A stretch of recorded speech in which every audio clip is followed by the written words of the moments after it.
Everyone, welcome to our channel Nutrify me. आज हम बात करने वाले हैं किड्स के न्यूट्रिशन के बारे में।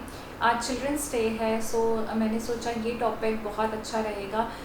किड्स का न्यूट्रिशन बहुत ही इम्पॉर्टेंट होता है, बट पेरेंट्स वर्किंग होने की वजह से और किड्स का स्केड्यूल बहुत टाइट होने की वजह से, उनके क्लासेस एंड एक्टिविटी क्लासेस ये सब की वजह से हम न्यूट्रिशन पे ध्यान नहीं दे पाते हैं। कहीं ना कहीं किड्स का न्यूट्रिशन जो है वो कॉम्प्रोमाइज़ हो रहा है। और जनरली जब न्यूट्रिशन कॉम्प्रोमाइज़ होता है या हम अच्छे होम कुक्ड मील किड्स को प्रोवाइड नहीं कर पाते हैं, तो बहुत ज़्यादा आउटसाइड ईटिंग या फिर पैक्ड आइटम्स जो हैं वो बच्चे लेने लगते हैं, रेडी टू ईट आइटम्स लेने लगते हैं, जिससे कहीं ना कहीं जो उनका न्यूट्रिशन है वो कॉम्प्रोमाइज़ होता है। और बच्चों में आजकल डायबिटीज़, ओबेसिटी और न्यूट्रिशन डेफिशिएंसी जैसी चीज़ें देखने को मिलती हैं। तो हम ऐसे छोटे छोटे टिप्स फॉलो करके बच्चों का जो न्यूट्रिशन है वो इम्प्रूव कर सकते हैं। और कुछ ऐसे स्मॉल जो हैबिट्स हैं वो बच्चों की चेंज कर सकते हैं। आजकल बहुत ही फूड जो है वो एक्सेसिबल है, जैसे कि ज़ोमेटो, स्विगी, ये घर पे ही फूड प्रोवाइड कर देते हैं। तो बस जस्ट एक क्लिक की ज़रूरत होती है कि हमारे पास वो चीज़ अवेलेबल हो जाती है, जिसके कारण अनहेल्दी ईटिंग हैबिट्स जो हैं वो बहुत ज़्यादा आजकल बच्चों में होने लगी हैं। सेकंड, इसका रीज़न है कि स्क्रीन टाइम बच्चों का बहुत ज़्यादा हो गया है, जिसके कारण वो अच्छे से न्यूट्रिशन पे फोकस नहीं कर पाते हैं, अच्छे से फूड को च्यू करके नहीं खाते हैं, जिसके कारण न्यूट्रिशन डेफिशिएंसी देखी गई है। तो मैं आपके साथ कुछ आज न्यूट्रिशन टिप्स और कौन कौन से ऐसे न्यूट्रिएंट्स हैं जो बच्चों के लिए इम्पॉर्टेंट है वो शेयर करना चाहती हूँ। तो जो मेरा फर्स्ट टिप है वो है कि बच्चों को बहुत ज़्यादा फोर्सफुली ना खिलाएं। अगर हम बच्चों को बहुत ज़्यादा फोर्स करके खिलाते हैं तो उनका कहीं ना कहीं वो फोर्सफुल ईटिंग के कारण बच्चों का जो फूड के प्रति रिलेशन है वो ख़राब हो जाता है, और फिर वो चीज़ उनको खाने का मन नहीं होता है।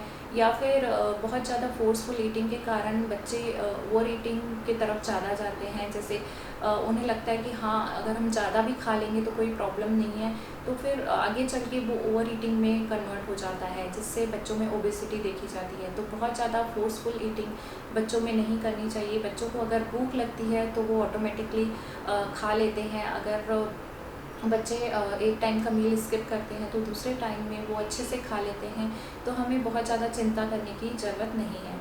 सेकंड जो मेरा टिप है वो है कि आप बच्चों को अपनी डे टू डे एक्टिविटीज़ में, कुकिंग एक्टिविटीज़ में इन्वॉल्व करें। जैसे कि सिंपल चीज़ें बनाने के लिए उन्हें हम कह सकते हैं, जैसे सैलड हो गया, रायता हो गया, कस्टर्ड हो गया, स्मूदीज़ हो गए। ये अगर बच्चे इन्वॉल्व होते हैं कुकिंग में या फिर एक्टिविटी में, तो फिर उन्हें फूड के प्रति जो फ़ोबिया है वो नहीं होता है, और वो अच्छे से वो चीज़ें खाते हैं जो वो खुद उसमें इन्वॉल्व हुए हैं, बनाते हैं, तो उन्हें अच्छा लगता है वो सब चीज़ें खाना।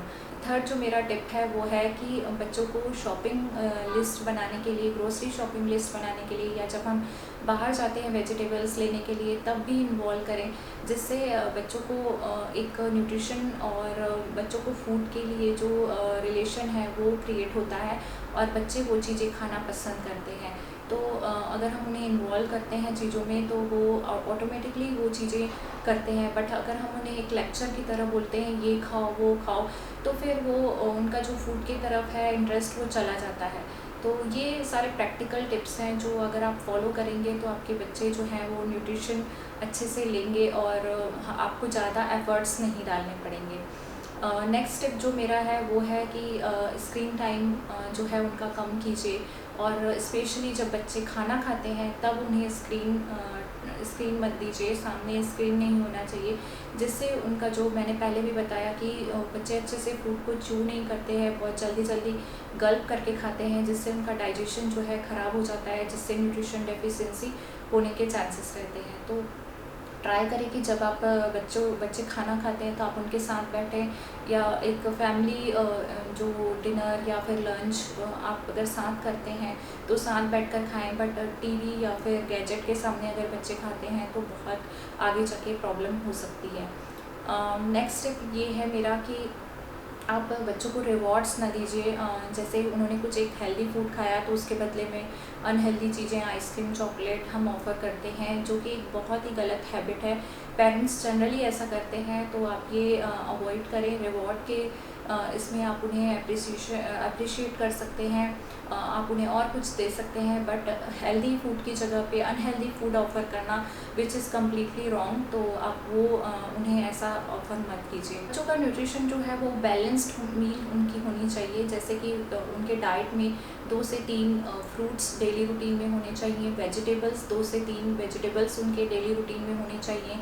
नट्स एंड सीड्स जो है वो आप उनके डेली रूटीन में इंक्लूड कर सकते हैं, जैसे उन्हें स्मूदीज़ में आप नट्स दे सकते हैं, सीड्स दे सकते हैं, और फ्रूट्स और वेजिटेबल्स आप उन्हें डिफरेंट फॉर्म में दे सकते हैं, जैसे रायता में, या फिर आप उन्हें फ्रूट्स की स्मूदीज़ बना के दे सकते हैं।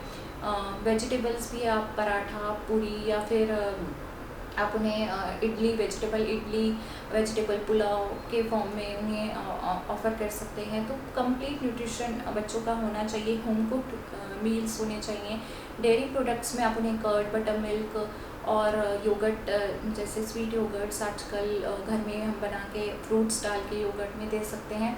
तो ये सारी चीज़ें जो हैं उनकी स्वीट क्रेविंग को भी कम करती हैं। जैसे रेगुलर में हम अगर उन्हें स्मूदीज़ या फ्रूट कस्टर्ड वगैरह देते हैं तो होममेड, और समटाइम्स जैसे हम घर पे लड्डू बनाते हैं, वो भी उनमें भी अच्छा न्यूट्रिशन होता है। तो नट्स एंड सीड्स के लड्डू बना के आप रख सकते हैं, जो मिड मील के टाइम पे उनको दे सकते हैं। और ऐसा ज़रूरी नहीं है कि उन्हें मिल्क लेना ही है।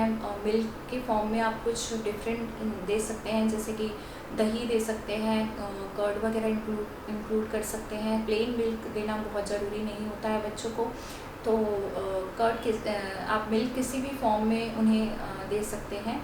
तो ये थे छोटे छोटे टिप्स जो बच्चों को फॉलो करने चाहिए, और उनका न्यूट्रिशन का हमें ध्यान रखना चाहिए, जिससे आगे चल के उन्हें कुछ प्रॉब्लम, न्यूट्रिशन डेफिशिएंसी ना हो और बच्चे हेल्दी रहें। सो आई होप कि आपको ये वीडियो पसंद आई होगी। Thank you for watching this video, and happy children's day to all kids.